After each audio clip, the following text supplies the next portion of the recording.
Hey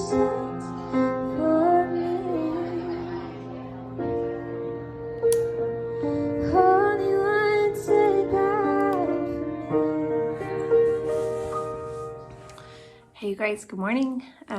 It is Vlogmas day 11, wearing some hand knit socks. This is the gingerbread colorway from a homespun house. Some of my favorite Christmas socks. They don't scream Christmas, but they definitely are. Oops, wrong one. These socks are actually my own design, and so like I have on, so you see these little stripes kind of going down, these raised stitches, so they actually go like this. So they are like a right and a left. I mean, at the end of the day, it really doesn't matter, but wearing some hand knit socks today and wearing my hand knit sweater today. Something that I was realizing is that in like November, I just felt like winter was never gonna be here for our area. And I'm like, man, am I ever gonna get to wear my hand knits Uggs today? Because it is just like, it's not cool enough. And I have all these gorgeous sweaters and it's just not quite cool enough to wear them yet. Well, that changed pretty quickly because it has been raining and cold. So for us, like 40s here is pretty cold, pretty chilly for us. I know it gets a lot colder in other places, but for us wimpy Californians, it's cold. So, yeah, but the weather has definitely changed. It's been a really nice change. I'm enjoying the cold. Also enjoy coming into a nice warm home, but it's been rainy too, which we really, really need. So I can't even complain. I can't complain about the cold or the weather or the rain, because I just feel like we've been looking forward to it for so long. So today is Sunday. We are heading to church here in just a minute. Gonna grab a bite to eat and then head to church. And then we are, I think it's just gonna be like a Christmas prep day. So probably look at our shopping, what we need, the gifts that we need to get done and buy. I feel like I'm so behind, like my little tree, and like there's just one little present underneath there right now. So maybe get some wrapping done. I also need to wrap and package up my friend Annie's Advent, man, my words are just crazy today. I need to wrap and package up my friend Annie's birthday and Christmas gift. So her birthday is the 25th. And so I will send her a package of her birthday and her Christmas gift. She did the same to me when mine was in November. So that's the one Christmas present that I have underneath the tree right now is from her. But I need to get that in the mail because she's in Texas. And then I'm hoping to also get a few other things wrapped up that we do have, just to kind of get those items completely done and off the list. I'm gonna also FaceTime with my friend Annie today, and just so we can catch up and chat a little bit. So I'm looking forward to that. We're gonna do a virtual knit time together. But it's a pretty chill day. We were supposed to have a movie night tonight with the youth Bible study that we host. And since my son is sick, it's not happening. So we were gonna watch Home Alone and have snacks and pizza and everything, but we had to cancel. So hopefully we can do that another night, maybe during the break. I don't know. We may still watch Home Alone, and I don't know. I mean, it would be nice if we could all, the four of us that live in my house here, if we could all watch that together tonight, but I'm not sure what my daughter has planned. So we'll see. I'll take you guys along with me as usual.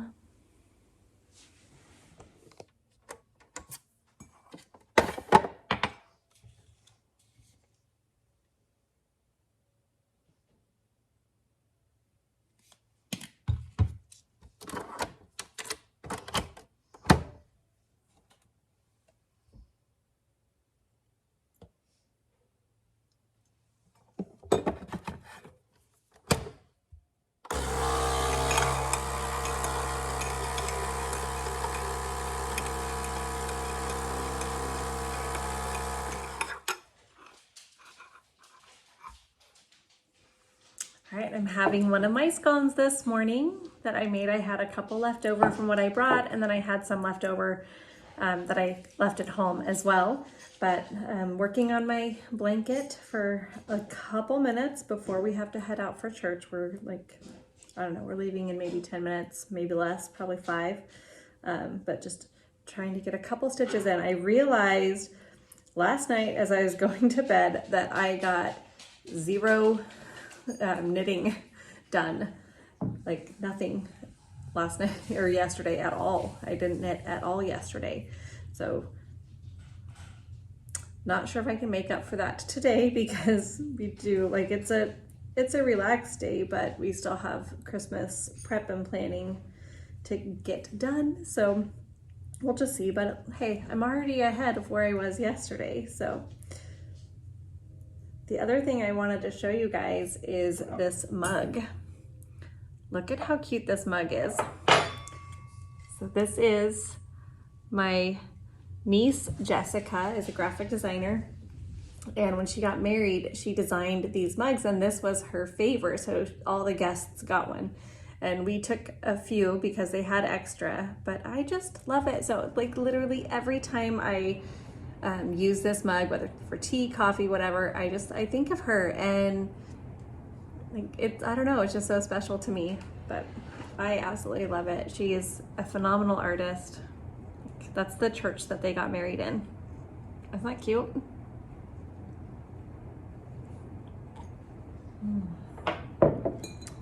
Coffee at home day today.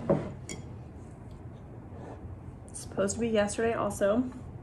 I don't think I told you guys what happened with my coffee yesterday. So I had coffee yesterday because I made it for the cookies that I was gonna make, and so I still, like, I have this headache. It was about 12 o'clock and my head was just throbbing and thinking like, man, I don't know, like I don't know if this is a caffeine headache or what it is. Maybe I slept funny. And I'm like, but I had my coffee this morning. And my husband, he goes, babe, that was decaf coffee. Oh, that explains it. That explains it.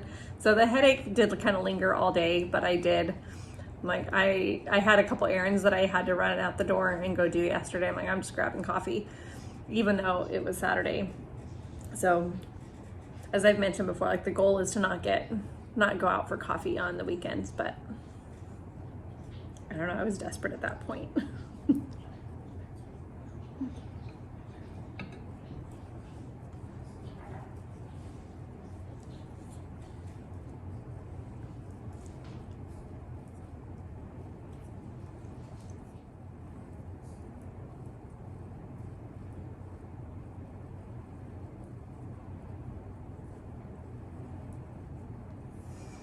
Something else, you guys, I wanted to let you know that I put all of my winter stitch marker sets.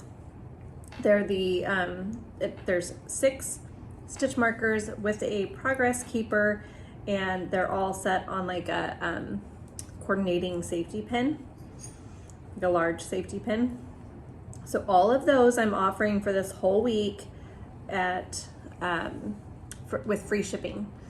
So I'm not sure exactly how it's going to work out with Etsy. Like if you order that and you order something else, if you get free shipping for everything, but that's my intent. So like if you ordered, a set of the winter stitch marker sets, and then you also ordered some hexagon stitch markers, the idea is that your entire order would ship free as long as you're ordering that. So if for any reason it doesn't work out that way, I'll try to figure it out, but I will definitely just refund the shipping that if you do end up paying anything. But right now I do know that if you order the stitch marker sets by themselves, they will definitely order free shipping. So I just need to work with that a little bit, but I wanted to put that up there quickly this morning for anybody shopping on Sunday. I know you guys won't see this until later, but I'll post it on my Instagram as well.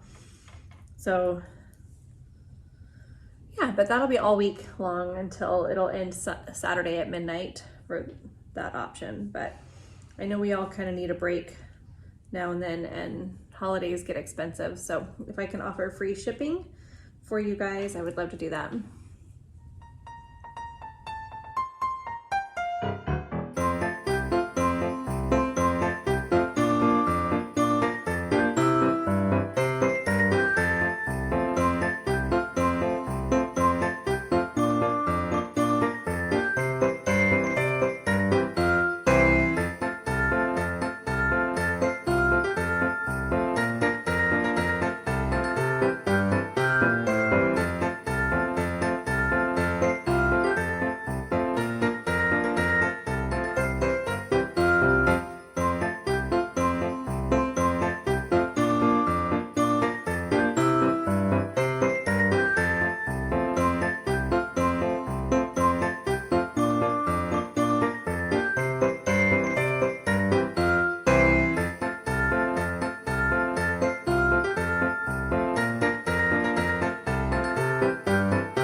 mustard, and I actually had a new thing of mustard, so I just went over and gave it to her.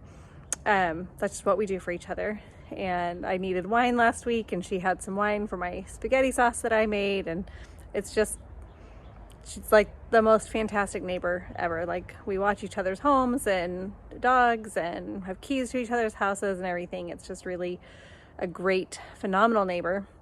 But then I'm walking back and I look at my shoes. So I just slipped on my son's shoes. He's got ginormous feet all of a sudden. Let's see, can you see that? Like, I'm just laughing over here because like all of a sudden in the last few months he has just shot up and grown so much. It's been really crazy. So I don't know, it's just funny. But anyways, is there something I can help you with? It's not even close to dinner time.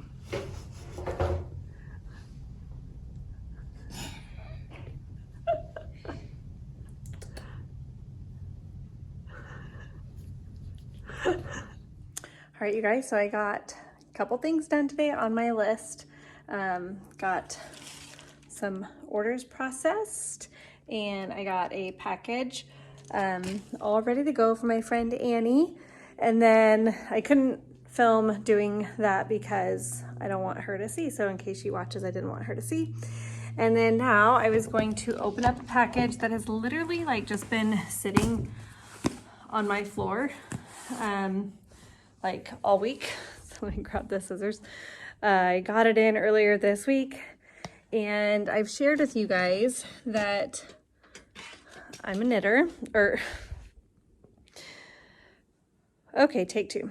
So I've shared with you guys that I can and do a lot of preserving and different things, right? So this is their jar, or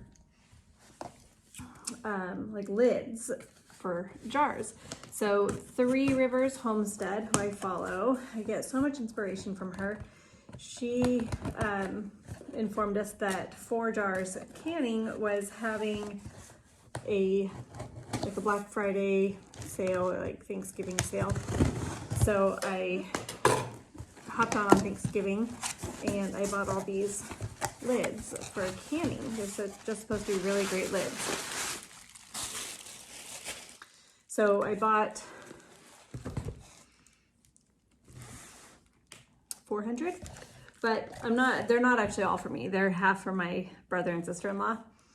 But I'm super curious. So I got, this is 100 of the regular mouth, and then this is 100 of the wide mouth ones.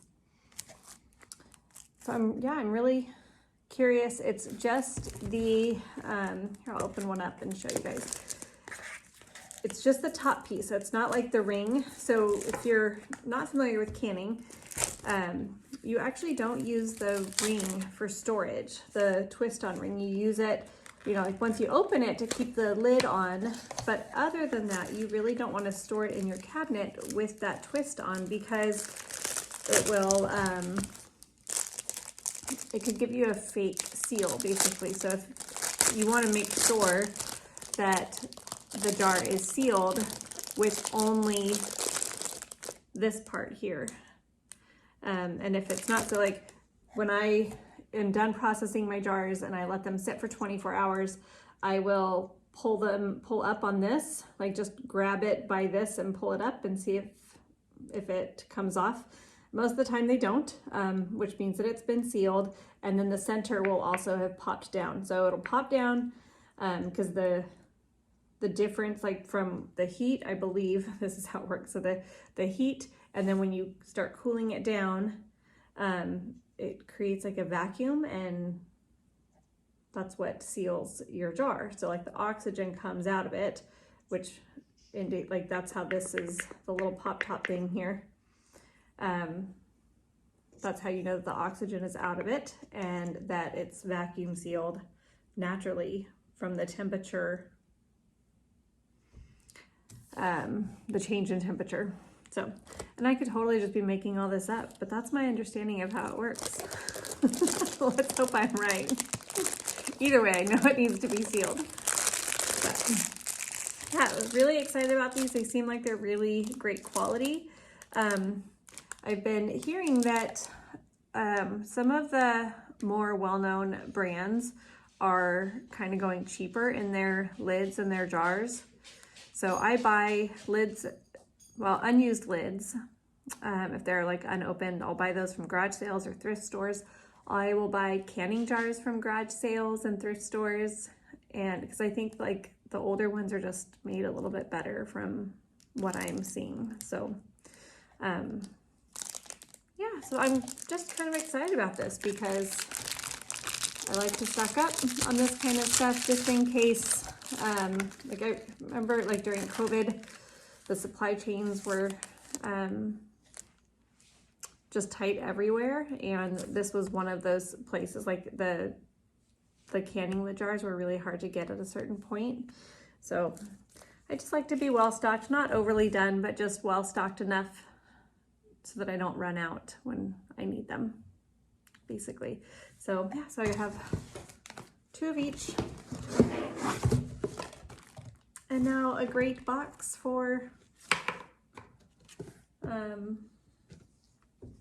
wrapping presents. But here's the company. 4 jars. Yeah. So that's it. Just wanted to share that with you guys. You girls ready to eat? Yeah? You ready?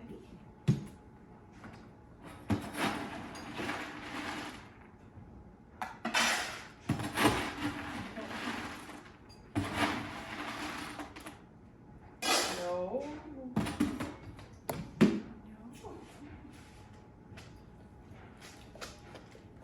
Sit. Spin. Spin. Good girl, sit. Stay. Okay.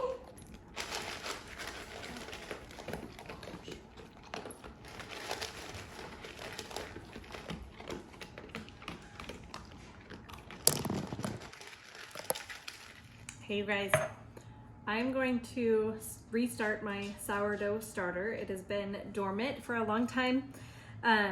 This one actually came from a friend, and it's probably the most recently used one. So this is a like hundreds of year old starter, and when I say that, I mean like that somebody has kept it going for that long. They haven't killed it for that long. But there's a local farm near us, and they have just kept it going. So there's no mold in these, which means that they're fine. So this one here has, I don't know if you can see, but there's like a little bit of black liquid on top. That is called hooch, and it is totally fine. A lot of people believe that it actually makes your sourdough a little bit more sour. So as long as there is no mold anywhere, it's totally fine to use. So I'm gonna use both of these starters and kind of see which one takes off better, and then kind of update my starter situation in my fridge. So it's always worked for me to just keep it dormant in the fridge and then re-get it going. Well, I have the oven on tonight for dinner. There's my timer. I'm gonna reset that, I know it's not done. I just had to put something else in, but yeah, so I'm gonna put these, I put them up on the ledge up here because the heat from the oven, it just creates a nice warm, like lukewarm area. But I've tried like putting it in the oven like with the light on, and it just kind of seems to kill the starter actually. So I've done that before. But how I feed mine is a 1-4-4 ratio. So I use 1 part starter, 4 parts water, 4 parts flour. Now, a couple stipulations on the water. If your tap water has chlorine in it, it will also kill your starter. We have a Berkey filter, and that we have a special filter that takes the chlorine out of the water. If you don't have a Berkey filter and you're not sure if your water has chlorine in it, you can just set it out on the counter overnight and the chlorine will evaporate from the water. And then the other thing also is with your flour, you want to make sure that it's unbleached flour. You can use wheat flour, einkorn flour. I just use, I think it's, I forget the brand, but it's an organic all-purpose flour basically, but it's just like a white flour. Yeah, so all unbleached or it will kill your starter.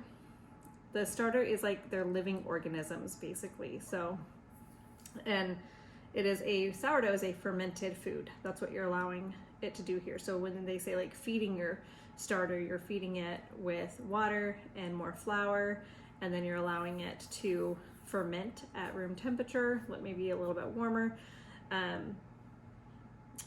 Yeah, and it creates like sugars and gases, and I don't know all the science behind it, but I know it works. It's pretty cool actually. So I just start by putting the jar on my scale. I use grams, and then I'm gonna tear it out. And I start with my starter. So we're gonna start with this one here first. And I'm gonna give it a good mix, so that hooch just kind of mixes in with it. I know it's such a funny word. I hate saying that word actually. For those of you who do sourdough, agree or disagree. All right, so I'm gonna put in 25 grams, which honestly is not a lot. It's really runny. It's definitely like needs a little bit of tender loving care here. So, all right, so that's 25 grams right on the dot there.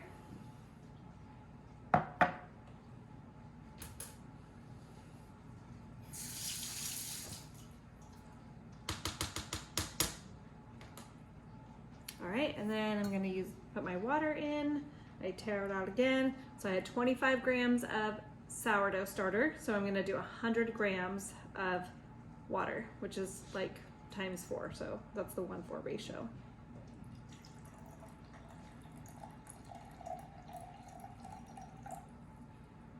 It always surprises me how little water you need, but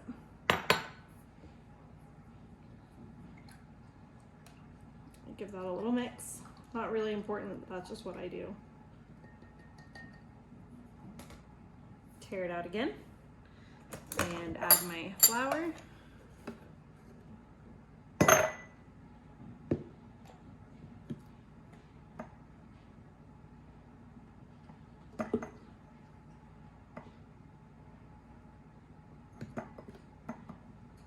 Grams of flour.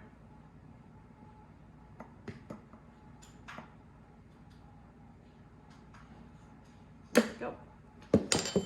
I know that there's a lot of different methods for feeding your starter and all of that. This is just how I've always done it, and I've had really great success with it.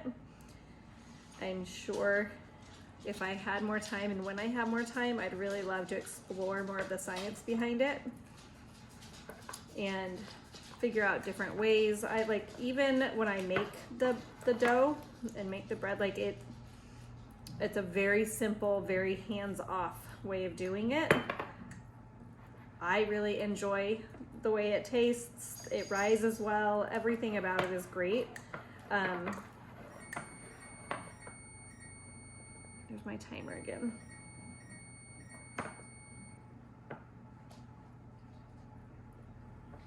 Okay, so I kind of scrape all the sides just so that you can see it a little bit better. We'll grab a lid.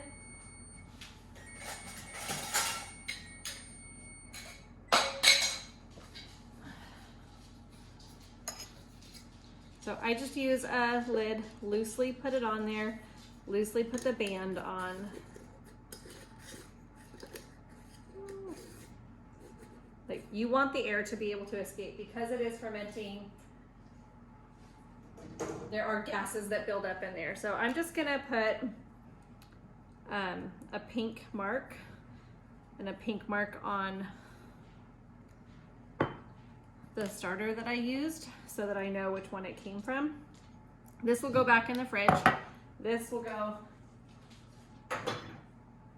right up there.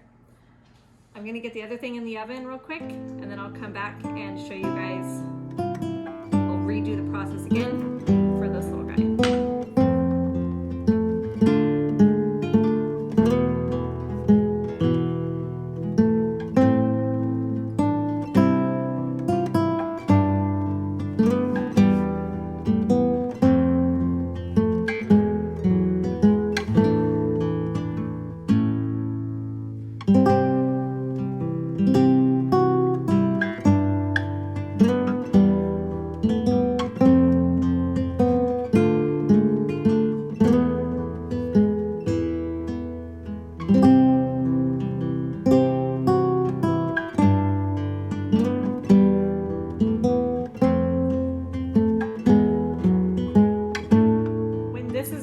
To be used, it will have gone all the way up to the top. If it starts coming back down, I've found it kind of loses its momentum. So you want to kind of hit that point where it's still rising, almost to where it's finished rising, but not quite. And that to me is like made the best kind of bread. So we'll see. Keep an eye on it.